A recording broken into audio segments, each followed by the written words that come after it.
Hello everyone, I am Bhakti Pandey, working as an assistant professor at IIMT College of Pharmacy. My today's topic for lecture is rheology. So, I will be starting with introduction.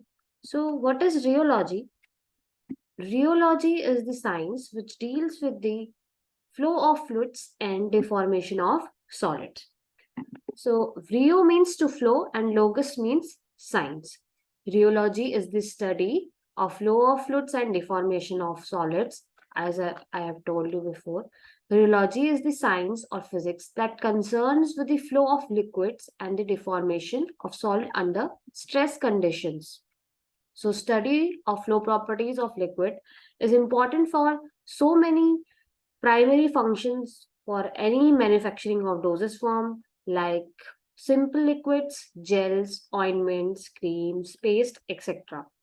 Handling of drug and administration is also important for in context of rheology, like storage and packaging of materials. So, importance of rheology. What is the importance of rheology? What rheology can does in formulations, and what is the role of rheology? So, the worldwide application of rheology is in manufacturing of dosage form, handling of drug for the administration purpose, formulation of emulsions, suspensions, suppositories, tablet coating, etc.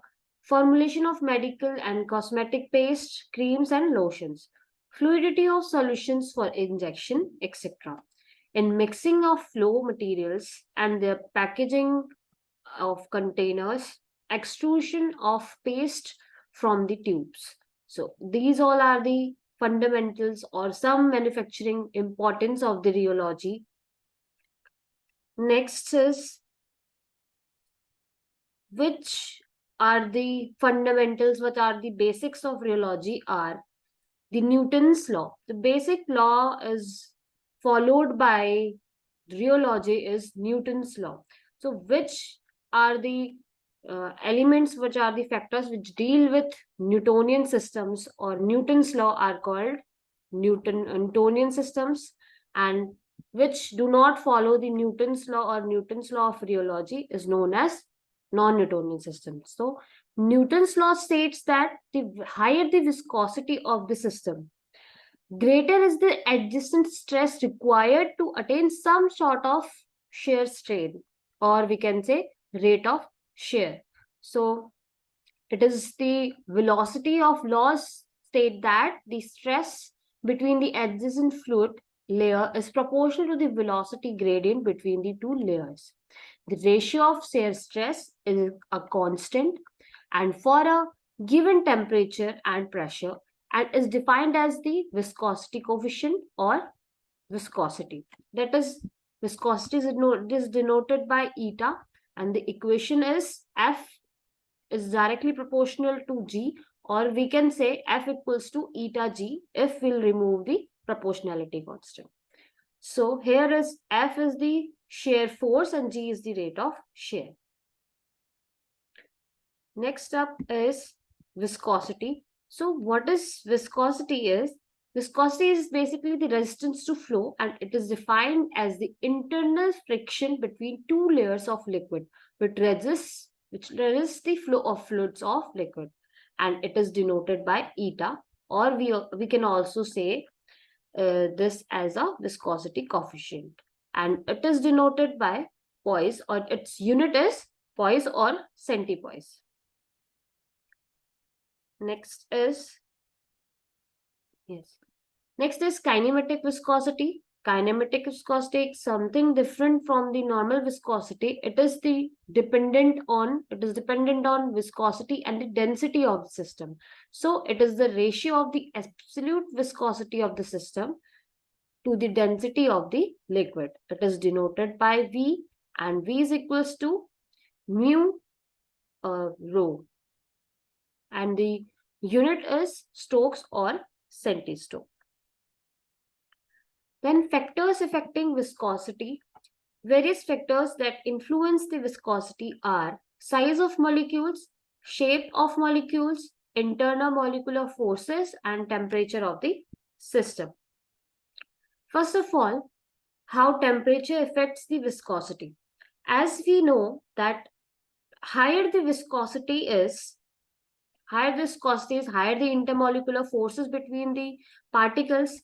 Then as we increase the temperature, the kinetic energy of the molecules will also increase. Kinetic energy will be higher, and as a result of that, there will be a random movements between the molecules, and they will start aggregating, they will start losing their bonds. Then the generation of high collision will be there, and hence the intermolecular forces will reduce and viscosity will be reduced finally.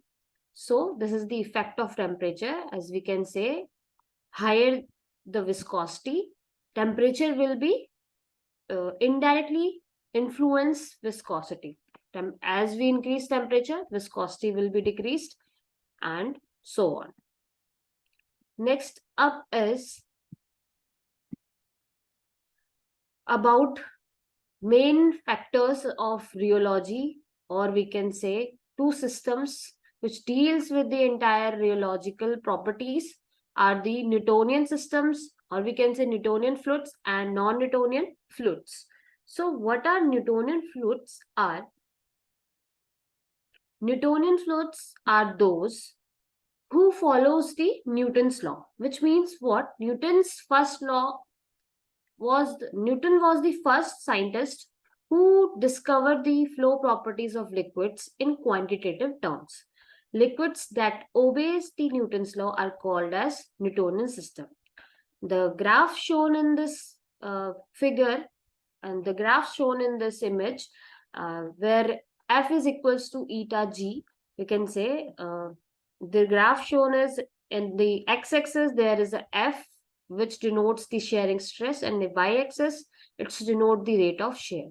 And we can say there is a linear graph between F and G. So if this type of graph is shown in any type of liquids or any type of fluid properties of fluids, they usually follow the Newton's law, or we can say they are the Newtonian systems. Then come non-Newtonian fluids.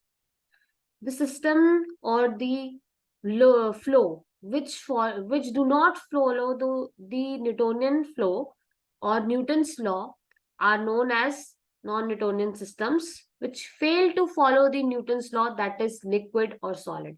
These are heterogeneous dispersions such as colloidal solutions, emulsions, liquid suspensions, and ointments. There are three types of non-Newtonian fluids. They are classified as plastic flow, pseudoplastic flow, and dilatant flow.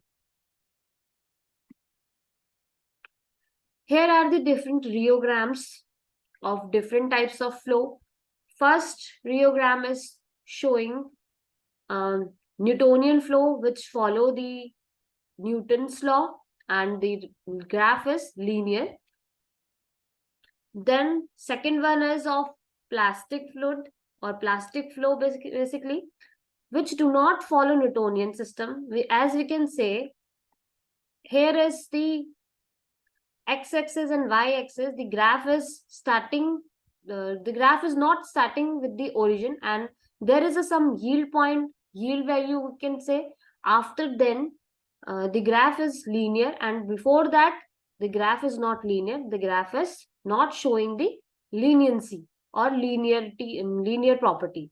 So the first non-Newtonian system is plastic fluid, which is not following the rule of rheological parameters of Newtonian fluids. So it comes under the non-Newtonian system.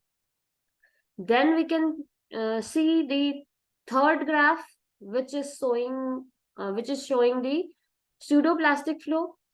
In this case, we can see clearly, we can see that as we increasing the shear stress, and at some point shear stress is stopped and rate of shear is increasing.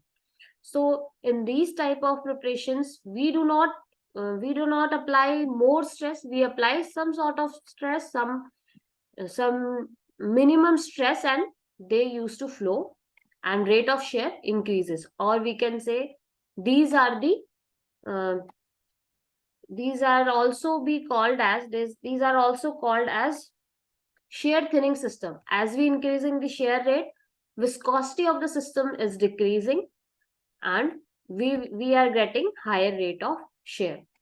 The last graph is showing the dilatant flow. As we can see in this graph that the system is following D graph, means the as we increasing the shear stress, the viscosity of the system is also increasing. So this follows these all are comes under the non-Newtonian fluid systems. Next up is, here is the definition of plastic flow.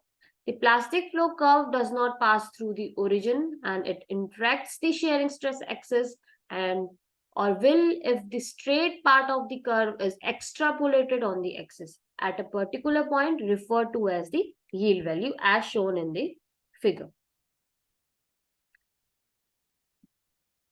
Next is pseudoplastic flow.